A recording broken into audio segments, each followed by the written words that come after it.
ಶಿಡ್ಲಘಟ್ಟ ಪೌರಾಯುಕ್ತೆಗೆ ಕೈ ಮುಖಂಡನ ಬೆದರಿಕೆ ಪ್ರಕರಣದ ಸಂಬಂಧ ಚಿಕ್ಕಬಳ್ಳಾಪುರ ಸಂಸದ ಡಾಕ್ಟರ್ ಕೆ ಸುಧಾಕರ್ ಕೂಡ ಪ್ರತಿಕ್ರಿಯಿಸಿದರು. ಯಾರಾದರೂ ಆಗಲಿ ನಾಲಿಗೆ ಮೇಲೆ ಹಿಡ್ತಾ ಇರಬೇಕು. ಮಹಿಳಾ ಅಧಿಕಾರಿ ಜೊತೆ ಮಾತನಾಡುವ ರೀತಿ ಇದಾ ಅನ್ನುವಂಥ ಪ್ರಶ್ನೆಯನ್ನು ಅವರು ಮಾಡಿದ್ದಾರೆ. ತಪ್ಪು ಮಾಡಿದವರು ಹೇಳುವಂತಹ ರೀತಿ ಇದ್ರೂ ಕೂಡ ಅದು ಸರಿಯಾಗಿರಬೇಕು.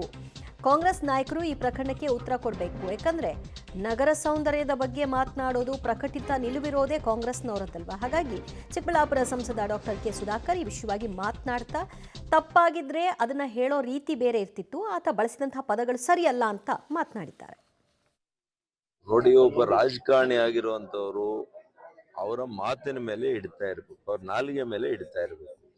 ಅದರಲ್ಲಿ ಕೂಡ ಒಂದು ಹೆಣ್ಣುಮಗಳು ಅಧಿಕಾರಿ ಇದ್ದಾಗ ಅವ್ರು ತಪ್ಪು ಮಾಡಿದ್ರು ಕೂಡ ಅದನ್ನು ಹೇಳುವಂತ ರೀತಿ ನೀತಿ ಇದೆ. ನಿಮ್ಮ ಭಾಷೆಯಿಂದ ನಿಮ್ಮ ಸಂಸ್ಕೃತಿ ಅರ್ಥ ಆಗ್ತದೆ. ಜನ ತೀರ್ಮಾನ ಮಾಡ್ತಾರೆ ಅಂತಿಮವಾಗಿ, ಅಲ್ವಾ?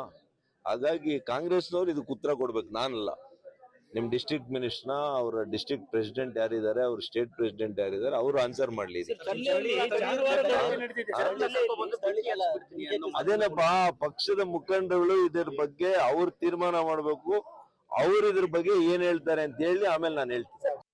ನೋಡಿ, ಒಬ್ಬ ರಾಜಕಾರಣಿ ಆಗಿರುವಂತವ್ರು ಅವರ ಮಾತಿನ ಮೇಲೆ ಇಡ್ತಾ ಇರ್ಬೇಕು, ಅವ್ರ ನಾಲಿಗೆ ಮೇಲೆ ಇಡ್ತಾ ಇರ್ಬೇಕು.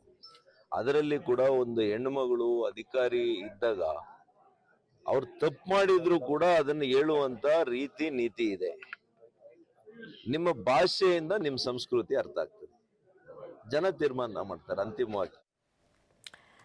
ಈಗ ಬ್ಯಾನರ್ ಹಾಕಬಾರ್ದು ವಿತೌಟ್ ಪರ್ಮಿಷನ್ ಅಂತ. ಈಗ ಅವ್ರು ಪರ್ಮಿಷನ್ ತಗೊಂಡಿಲ್ಲ, ತೆಗ್ದಿದ್ರಲ್ಲಿ ತಪ್ಪೇನಿದೆ? ಅದನ್ನ ಕೇಳೋ ಹಕ್ಕಾದ್ರೂ ಈ ವ್ಯಕ್ತಿಗೆ ಏನಿದೆ?